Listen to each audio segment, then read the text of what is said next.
Kebiasaannya peribahasa ni banyak digunakan oleh masyarakat Melayu ketika dahulu sebagai satu bahasa komunikasi ataupun bahasa kiasan yang menunjukkan satu nasihat ataupun teguran terhadap seseorang. Okey, ramai orang tak sedar pemikiran Melayu ni banyak dipantulkan ke dalam peribahasa, sehingga kan masyarakat dahulu menganggap peribahasa ni sebagai satu cabang ilmu yang meluas. Tapi mereka tidak sedar kajian-kajian itu adalah daripada kajian orang Melayu sendiri.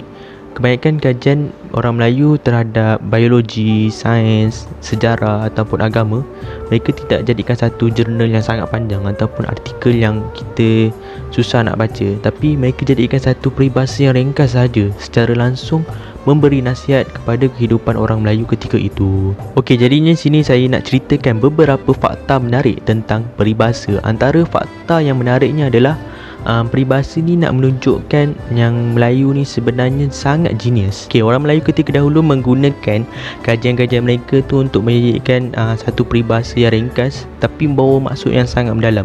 Okay, saya bagi satu contoh peribahasa pagai dedalu api hinggap ke pohon kayu, yang bermaksud orang jahat kalau pergi ke mana saja pun dia akan menyusahkan orang yang baik. Okay, apa kaitan dedalu api ni dengan sifat orang yang jahat?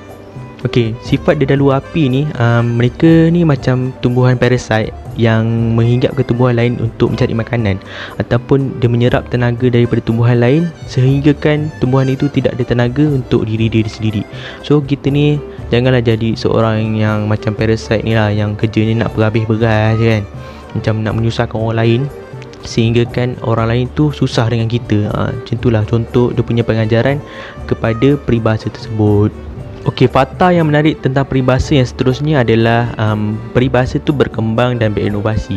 Kalau korang perasan, korang pergi kedai buku, korang akan perasan buku simpulan bahasa atau buku kamus yang korang nak beli, dia ada edisi-edisi tertentu. Macam buku kamus edisi pertama, edisi kedua kan. Macam simpulan bahasa pun ada edisi pertama, kedua, ketiga dan seterusnya.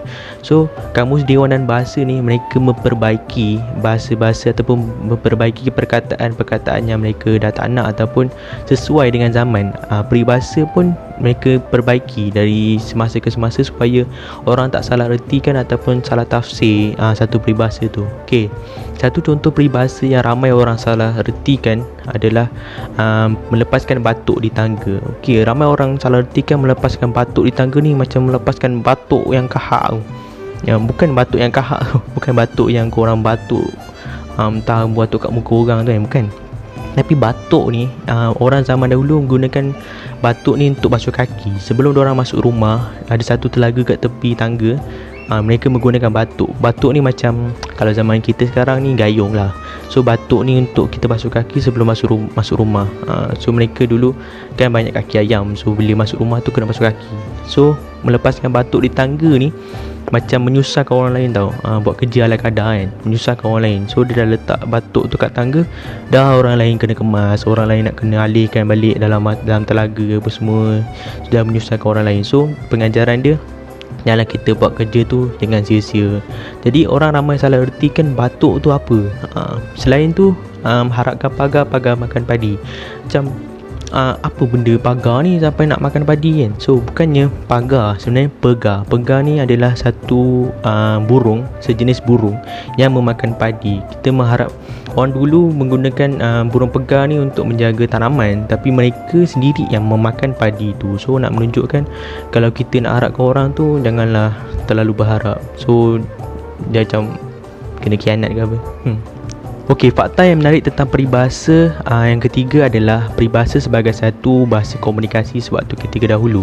Okey, orang dahulu menggunakan peribahasa sebagai satu penyampaian ataupun pengucapan terhadap seseorang. Sebagai contoh, macam kita nak bagi tahu seseorang tu tidak cerdik ataupun seseorang tu tidak berapa pandai, kita akan panggil orang tu otak udang. Macam kita nak bagi tahu tulisan seseorang tu buruk, kita nak bagi tahu tulisan dia sangat buruk kan, kita pakai peribahasa cakar ayam. So banyak peribahasa-peribahasa yang bertapis ataupun yang berlapis menunjukkan yang Melayu ni tak menggunakan kata-kata kesat ataupun menggunakan perkataan-perkataan yang macam mencarut lah. So kat situ dia nak mengajar kita supaya menjaga kata-kata kita. Kadang-kadang kata-kata ni membinasakan kita, kerana mulut badan binasa, betul kan? Macam apa yang kita cakap semua akan dipertanggungjawabkan apa semua. So mereka menjaga perkataan-perkataan mereka dengan menggunakan peribahasa sebagai satu komunikasi untuk seseorang. Jadi ni kat sini pengajaran dia nak mengajar kita untuk menjaga bahasa kita, sama ada waktu itu ataupun waktu sekarang. Waktu sekarang lagi lah macam-macam bahasa kan, macam-macam carutan yang kita dengar. So mereka nak didik supaya kita menjaga kata-kata kita daripada pencarut ataupun sebagainya. Okey, baik, itu saja fakta yang menarik tentang peribahasa yang ramai orang kena tahu. Sekiranya korang ada info ataupun ada fakta yang korang nak tambah, korang boleh share kat Dewan Komen yang disediakan. Okey, Assalamualaikum.